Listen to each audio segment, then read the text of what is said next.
Hey everyone, Bjorkman from audioissues.com here. I'm really excited to be presenting this video for TrackSpark users. Today we're going to be talking about editing and how to use editing to retain the feel of the performance without going overboard with all of your editing tools and tricks that you can use. So let's get started. First of all, make sure that you at least get a decent performance from your musicians. When recording drums, for instance, if you're in the scenario where you know you're going to have to edit almost every beat, you have my utmost sympathy. I'm of the opinion that it's better for everyone to just send the drummer home to practice rather than putting all of the work on yourself to edit him or her together. I don't actually believe in transforming someone's performance through editing to make them sound super tight. It's not fair to your time as an engineer to fix all that, and it's not fair to the drummer to think that he or she is actually better than they are. And it's especially not fair to the audience that hears a band on a CD or on Spotify or streaming that's really, really tight, but then when they see them live, they're really, really bad. So with that said, I do believe in slight tweaks to make things tighter while retaining the feel of the authentic performance. So let's talk about drum editing that was recorded around a click. I've got a work in progress track here for our upcoming album from my band The Long Wait. It's a track called Drunken Lonely People, and it's a great example of feel that moves around the click. So let's listen to this drum part here real quick.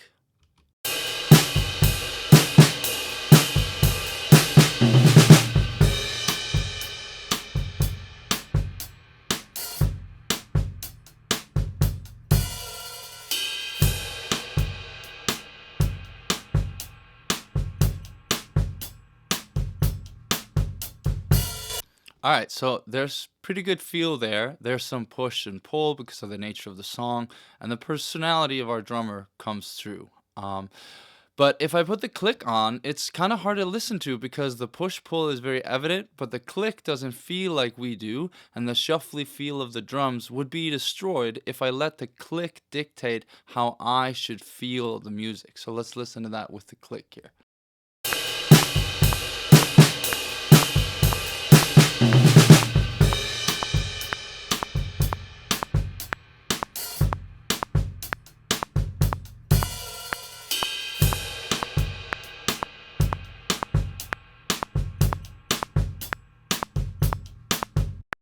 So that's just kind of annoying to listen to. It's really off-putting, and it really detracts from the performance. So if you were to take this performance and edit it completely to the click, you would destroy the feel of it all. But that does leave us with the question of how do you go about editing to make sure you're getting a good feel that doesn't have amateurish timing issues. Well, here's what I do. I listen to the track and I take notes on any inconsistencies that jump out on you. Music should feel good to listen to, so as long as everything is grooving along nicely and you feel good listening to it, that's a pretty good indicator that it's a good performance. But if you're still unsure, using the click as a guide can be beneficial. It doesn't exactly work in the situation we just listened to, but for something more straightforward, it can act as an anchor which you build the beat around. And to be honest, if there are timing inconsistencies in this performance, I do use the click as a guide to where the beats are, because you want to be able to put them on the right beat. So if the downbeat of a performance is off, I use the click to find where the actual performance should land, and then everything else should take care of itself. So to me, the click is a guide, not a fixed point everything should be tied to. But in our case, I tend to edit the rest of the instruments around the drums. After listening to the drums and editing out any blatant timing issues, say if the snare is late in a bar or a fill doesn't quite fit into the pocket out of the measure, I kind of edit that together.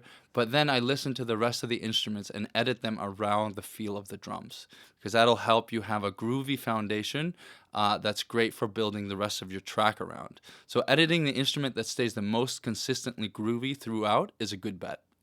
Usually for me, in our case, it's the drums, but it can be any number of instruments depending on the style of the track, genre, or instrumentation. So let's look at an example here. In this case, I have a part here where the guitar is just slightly off. Let me find that real quick.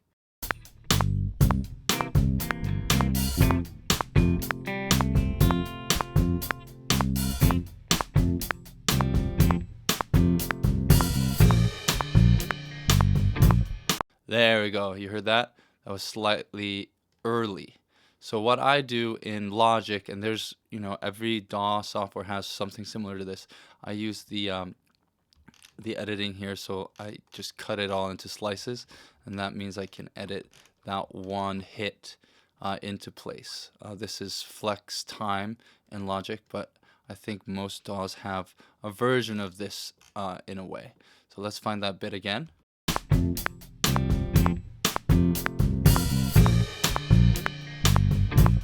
There we are. This is it here. And it doesn't need a lot. It just needs a slight nudge. And actually Logic knows where the nudge should go. I just clicked it and it just kind of moved it there. And then let's listen to that again.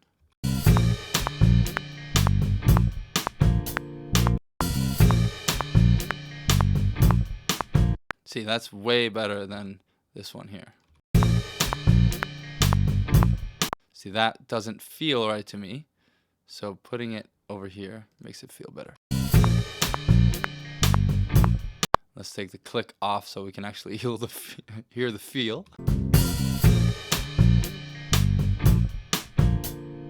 So that's better, and that's just an easy example for me to show you because it just was in the perfect perfect part of the song as I'm demonstrating this.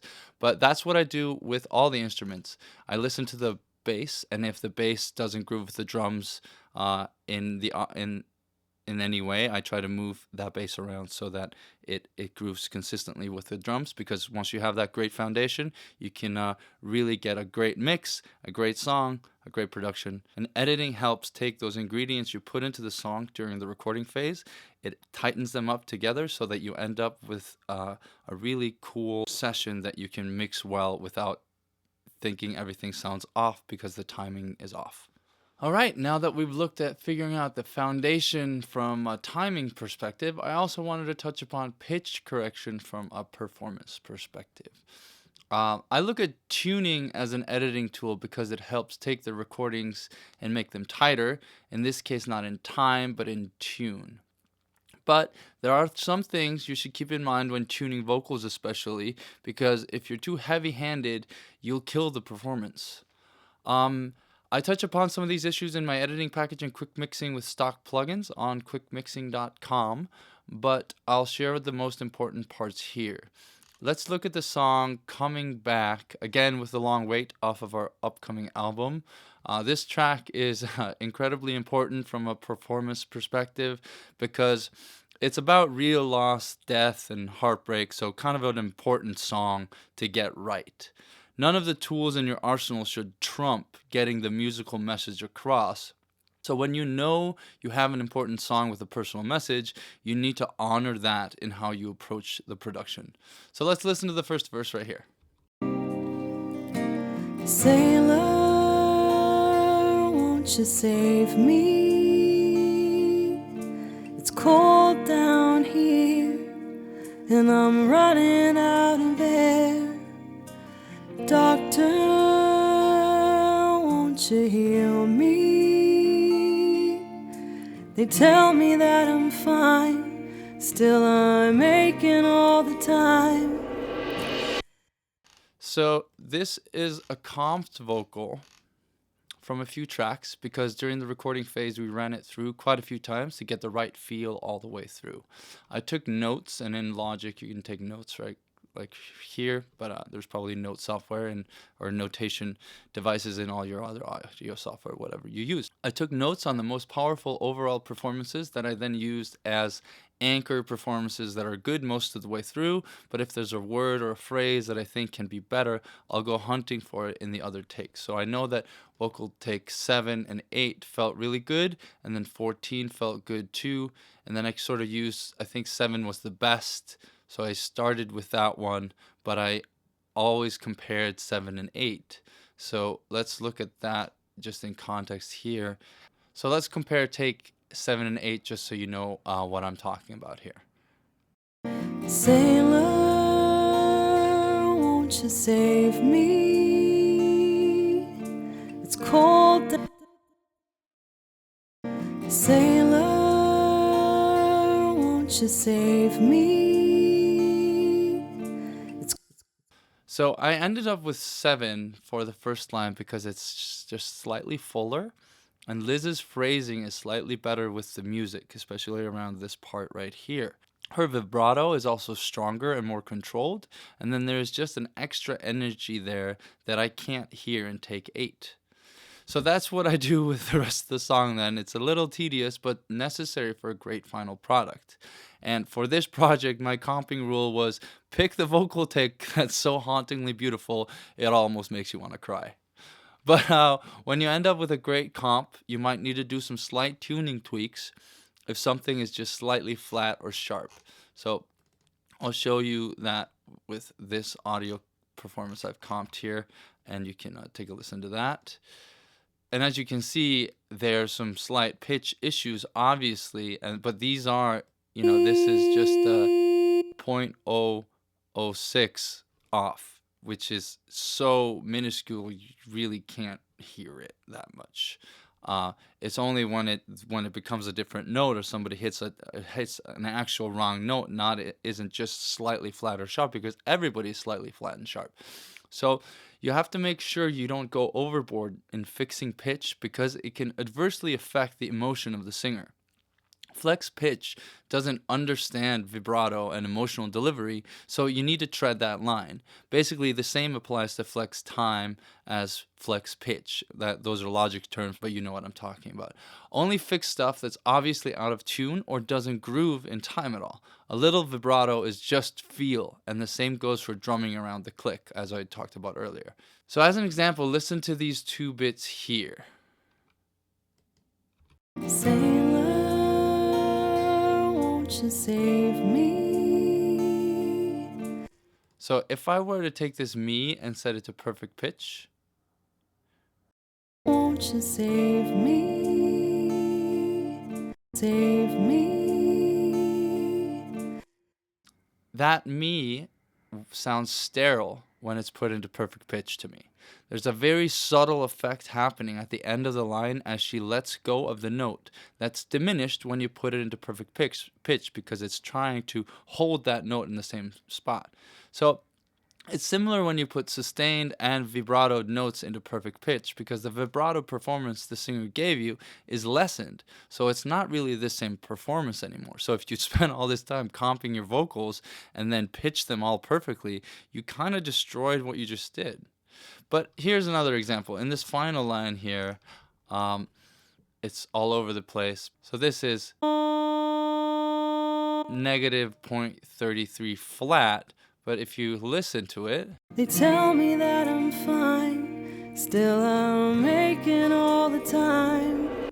it really doesn't sound bad at all. I think it sounds pretty beautiful. So if you were to take this whole performance and put it into perfect pitch and listen to that, Still I'm making all the time. and then set to original pitch to compare. Still I'm making all the time. So if you put it into perfect pitch, I feel like it ruins that performance. There's a natural delivery between all those jumps, and it's completely eliminated when you put it into perfect pitch, so there's less character in the voice. So keeping the performance in mind at all times when you're editing and or tuning is crucial. So let's recap and tie it all together. When you start to edit, find the instrument that's most consistently groovy and edit everything else around that. Use the click as a guide to the performance, not as the boss of everything. Use it to anchor the beat down when you have inconsistent timing, but don't edit out the performance just to make it look good on the grid. Use comping to create a performance that's better than any single take. Take down notes during the recording phase to use during your editing process. And finally, use pitch correction the same way you would use time correction. Only edit out things that are blatantly out of time or tune. Thinking that pitch autocorrect knows what's going on in the performance is dangerous and can deeply diminish the impact of the vocal delivery. So you can't just tune everything perfectly, but you can tune things to fit better. Alright, I hope you've enjoyed this video. Thanks to TrackSpark for having me on. For more simple and practical production tips on EQ, recording, mixing, and production, you can find more of me at audioissues.com. Have a good one.